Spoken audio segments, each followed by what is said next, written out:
Hi, future Julia here. Pardon the look, I'm doing a little self-care. I think I deserve a little self-care right about now. Before we get into this video, I think it's important to address the elephant in the room, or should I say the bull in the room. My last video, which was about weird and out there perfumes, I posted the video and then like within hours, it had been taken down. It had been reported for graphic content and depictions of violence towards animals. This was not only like devastating and very frustrating for me because I had worked so hard on that video and I was really happy with it, but it was also very confusing for me because as far as I knew, I didn't depict any violence towards animals in that video. Turns out the violence towards animals that I depicted was when I was talking about the perfume Bull's Blood, right? Of fucking course, that's the one that betrays me. When I was talking about Bull's Blood, I showed a few pictures of matadors and bullfights because, I mean, the perfume is inspired by matadors and bullfights. For the record, these pictures that I put in, they weren't like graphic fucking, it wasn't like a bull getting cut in half or its head ripped off or anything. If anything, it was the bullfighter getting fucked up in the pictures, but I digress. So I removed those images, re-uploaded the video, still trying to get around to doing the captions. Thank you all so much for your patience. After getting that strike on my channel, I want to be extra careful going forward with my content so that I don't get reported again, which is a bit of a problem because this video that you're about to watch right now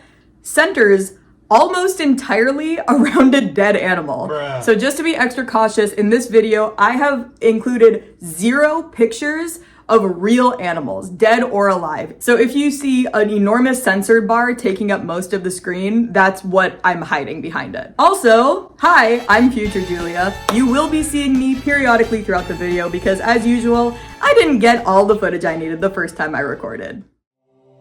When a whale dies and its body sinks to the bottom of the ocean, it creates a phenomenon known as whale fall. You see, a whale is so big that its body can feed fish, crustaceans, bottom feeders, and even ocean bacteria for decades. Any tissue that decomposes and sinks into the ocean floor acts as a fertilizer for seaweed or other underwater plants. Even when there's no more meat on the bones themselves act as a shelter for smaller creatures and bacteria. The whale's carcass creates and sustains an entire ecosystem. It's amazing to see. But not all whales sink to the bottom of the ocean when their time comes.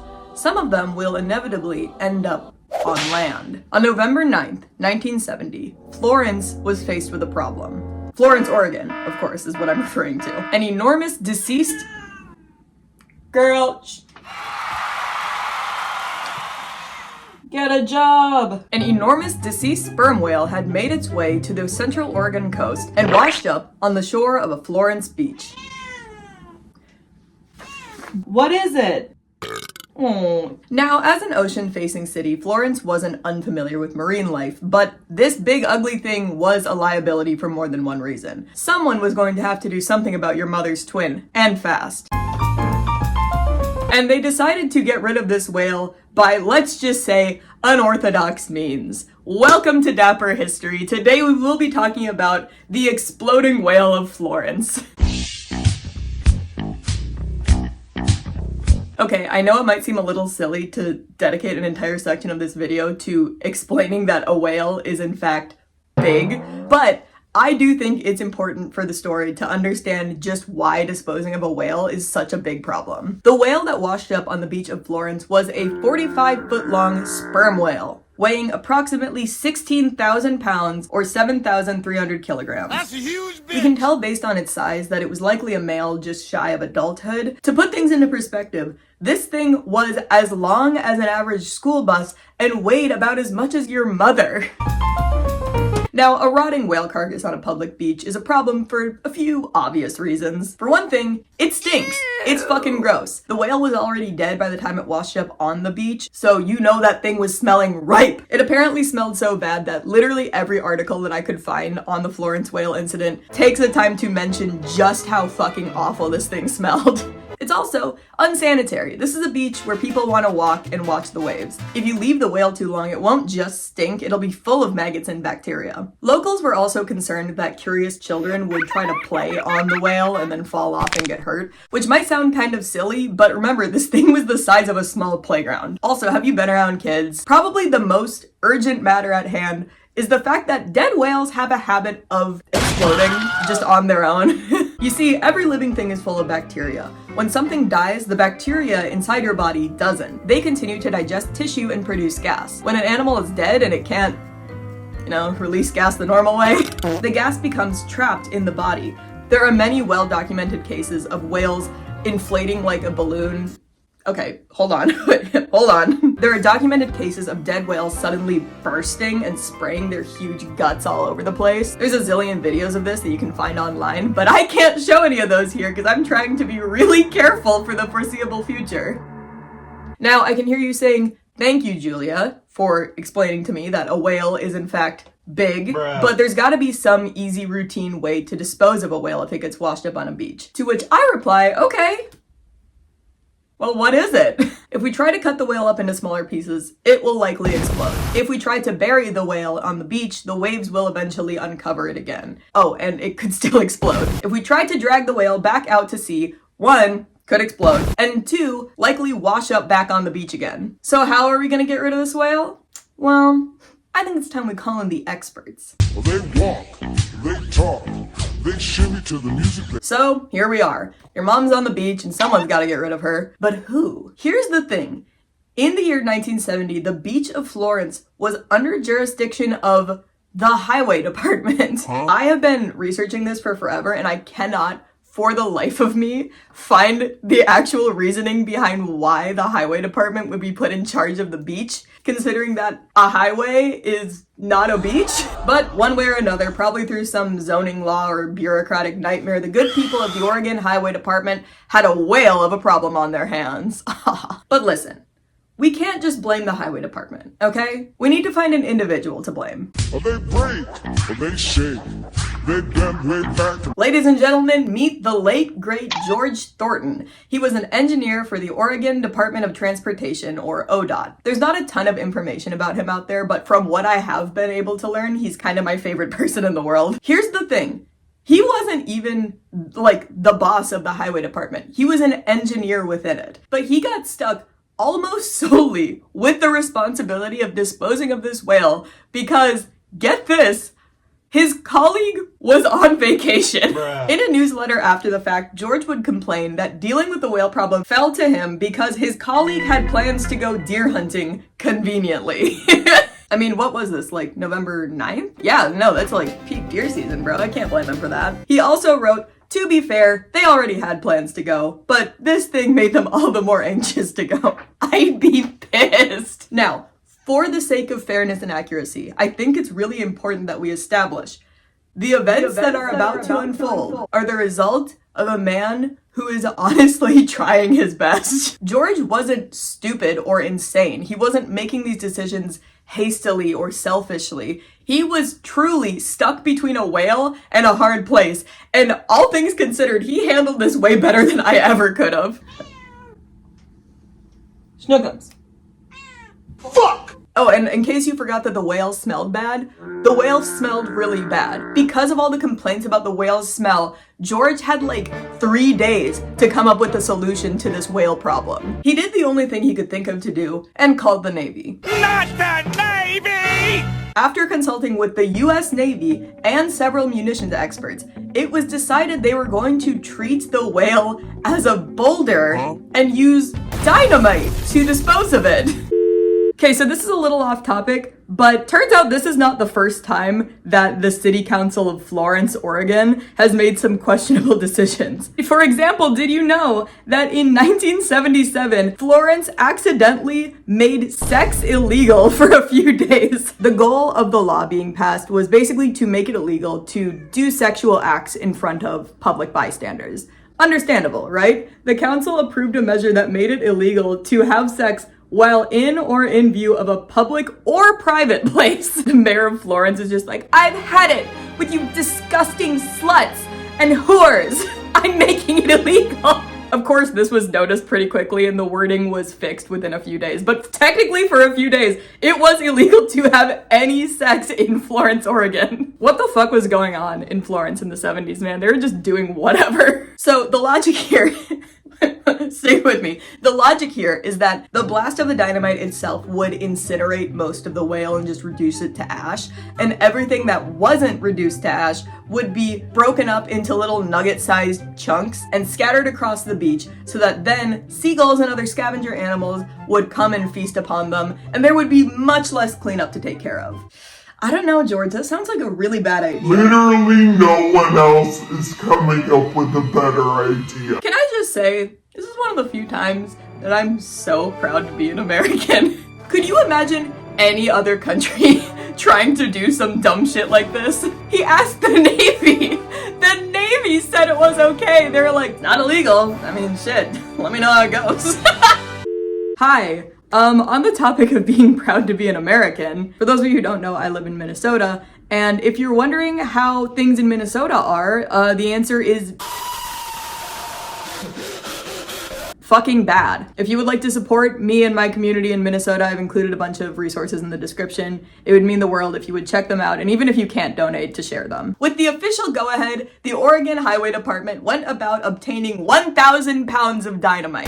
Actually, Julia, it's not 1,000 pounds. It's only 992 pounds. Okay, congratulations, you're smarter than me. In the now famous news broadcast about the Florence whale disposal, George would admit, the only thing is we're not sure just exactly how much explosives it'll take to disintegrate this things. Which, you know, not reassuring. But remember, George had no prior experience with handling explosives. He talked to like a few experts and that's it. Shit, if you asked me to estimate how much dynamite would be needed to blow up a 45-foot whale, I'd be wildly guessing. So finally, with the whale already stinking to high heaven and the dynamite ready to go, the day had arrived. It was exploding time.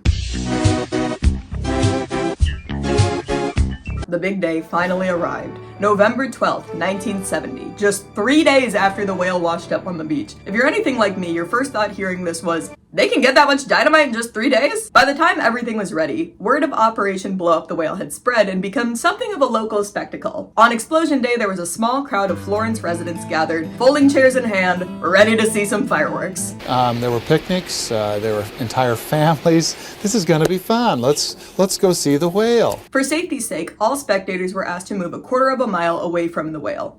A quarter of a mile? That doesn't seem like much. That's like a few blocks. What the fuck? We're talking about dynamite. Shouldn't they be further away? Oh, okay. So about a quarter of a mile away from the whale, there are these sand dunes. Yeah, those will just act as trenches, I guess. The news was there too, of course. I've been showing this footage throughout the video because it's honestly really solid documentation, first of all. Also because the newscaster, Paul Lindman, cracks me the fuck up. His delivery is so dry and snarky. He knows exactly how ridiculous the situation is, and he is making a joke out of this. It had to be said, the Oregon State Highway Division not only had a whale of a problem on its hands, it had a stinking whale of a problem. It had been so long since a whale had washed up in Lane County, nobody could remember how to get rid of one. It couldn't be cut up and then buried because nobody wanted to cut it up, and it couldn't be burned. So dynamite it was. Is there any chance it might be more than a one-day job? Any chance this is more than a one-day job? What's your estimate? What's your estimate on how long it'll take you to blow up this whale? I hate my job. I'm gonna beat you. The workers dug a little trench around the whale and started loading the dynamite in. They placed it strategically so that the blast would hopefully rocket the whale chunks out into the ocean rather than up on the beach. Among the spectators was Walter Humenhofer. He was an out-of-town business executive from Springfield, but he also had experience handling explosives from working in the military. When he saw just how much fucking dynamite they were using, he took it upon himself to give some free advice to George in the highway department. According to Walter, they needed way less dynamite, and with the massive amount that they were using, it was likely going to make a huge mess and get people hurt. I'm thinking we got big trouble here. 20 cases of dynamite. But the backseat driver was politely told to kick rocks back to whichever Springfield he came from and get out of our way, bud. Walter was later interviewed about this experience, and he's quoted referring to George. The guy says, "Anyway, I'm gonna have everyone on top of those dunes far away." And I say, yeah, I'm gonna be the furthest SOB down that way. This is not like relevant to the story, but I just think it's funny. At the time this happened, Walt had just bought a brand new car, and he said the car was sold with the tagline, "Get a whale of a deal."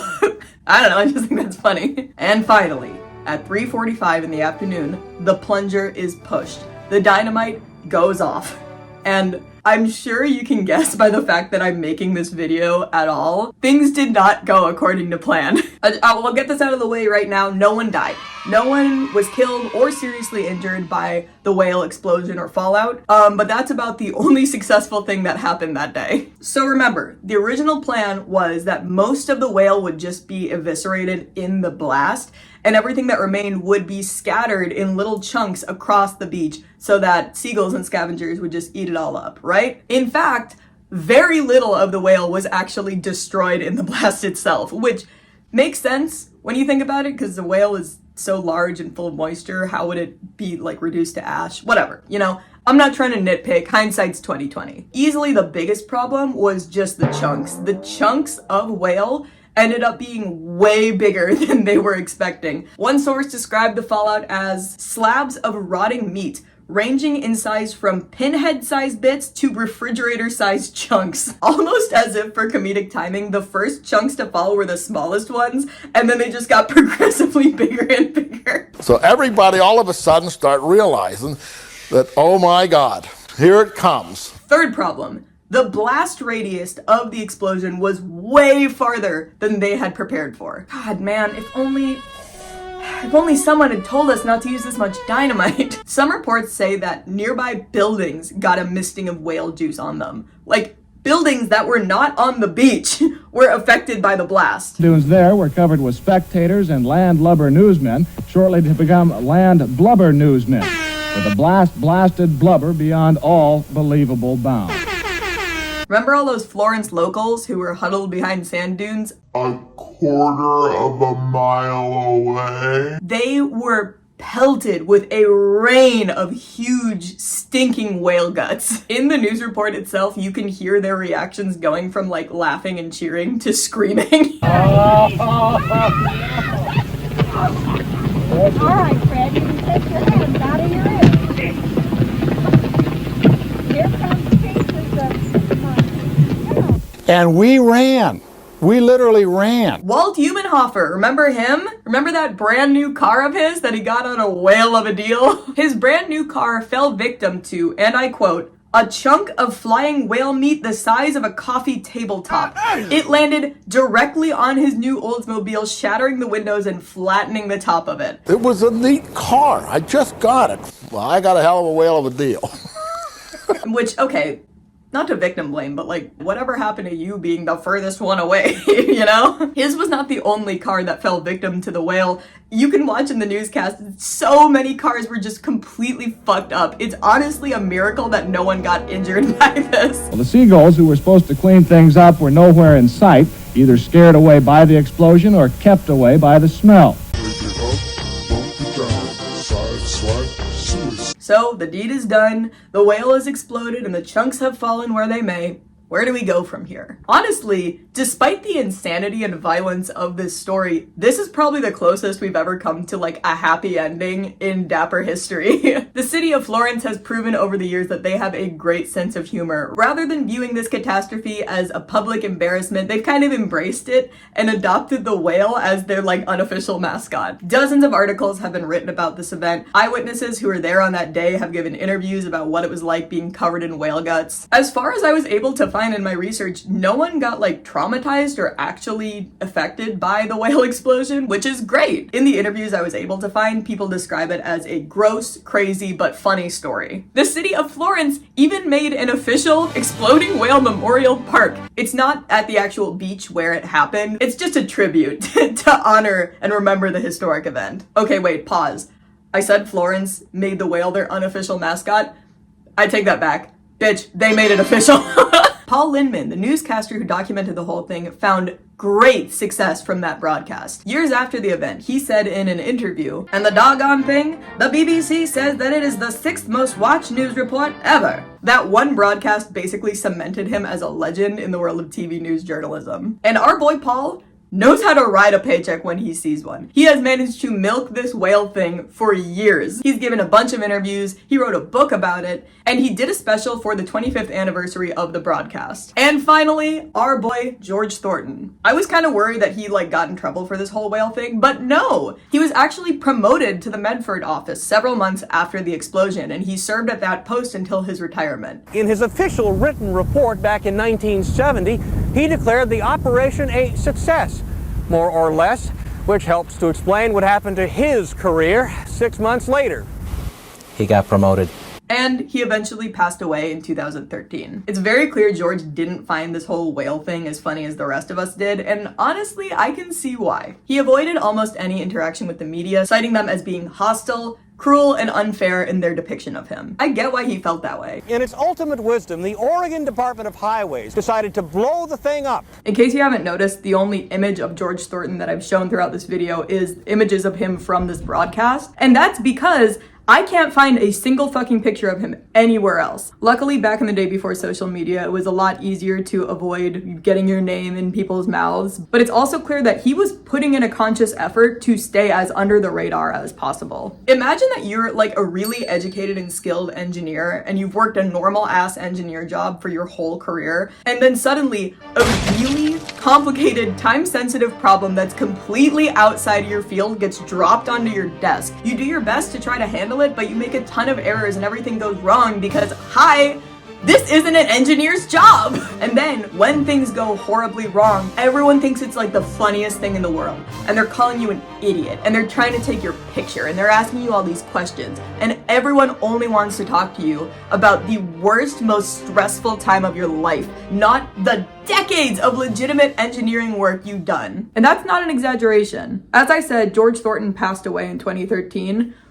Look it up yourself. Every obituary for him mentions the whale explosion. Most of them mention it in the headline itself. Imagine being his kids or his grandkids and losing someone in your life and then watching the rest of the world memorialize your loved one for only the most embarrassing moment of their life. Could you fucking imagine that? Apparently, Paul Lindman tried to reach out to George to participate in the 25th anniversary special of the whale broadcast. George politely but firmly turned him down, saying, "Every time I talk to the media, it tends to blow up in my face." George, please, you're making it too easy. In reference to the blow up in my face comment, Paul Lindman said, "I don't think he was trying to be funny. I think that's how he felt." Lindman asked George if he wanted to give his perspective on the event and talk about everything that happened and what went wrong. George replied, "What do you mean, what went wrong?" And that's the end of our Dapper history lesson for today. Thank you so much for watching. Subscribe if you want to, don't if you don't, and I will see you next whenever I upload. Bye! That's only dude. That's only naked.